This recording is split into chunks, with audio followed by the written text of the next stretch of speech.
Scrambled, Snakebite here, checking in with you in the post-apocalypse.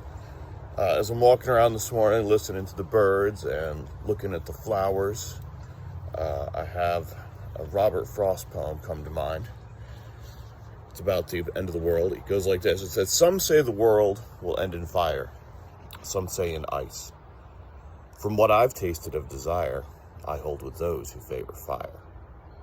But if I had to perish twice, I think I know enough of hate to say that for destruction, ice is also great and would suffice."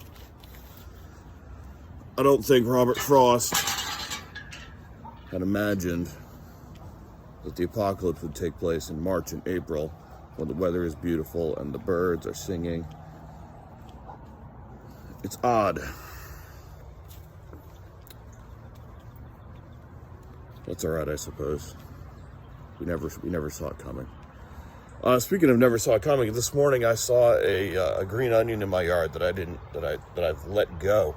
So I'm going to use it to make up a nice little green onion sautéed. Probably not a souffle, just some scrambled eggs with green onions. Cooking with Snakebite in the apocalypse. Here they are. They've gotten pretty long and large. We're going to go ahead and get down into the root.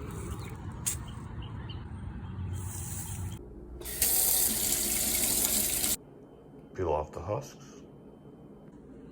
So the wild onions in the allium family.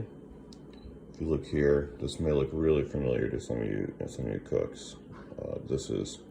Looks to me a lot like garlic.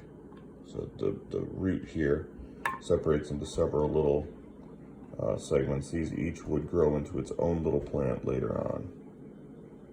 Another moderately interesting piece of information is onions and tulips are all members of the lily family. They're all bulbs.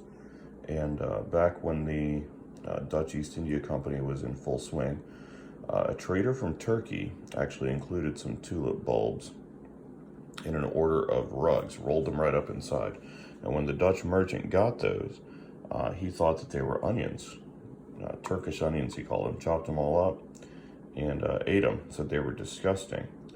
A little bit later though, as that trade continued, another Dutch merchant took and planted some, and that's when tulips came to Holland, which caused the big, huge change for them in their economy. Little known fact.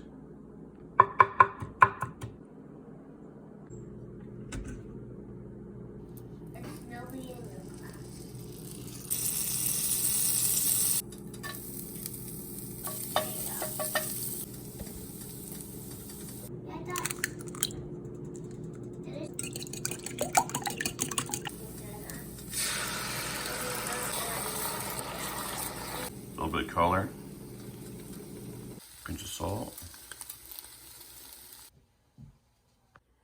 Serve it with a crispy slice of Field and Stone bread for a delicious breakfast.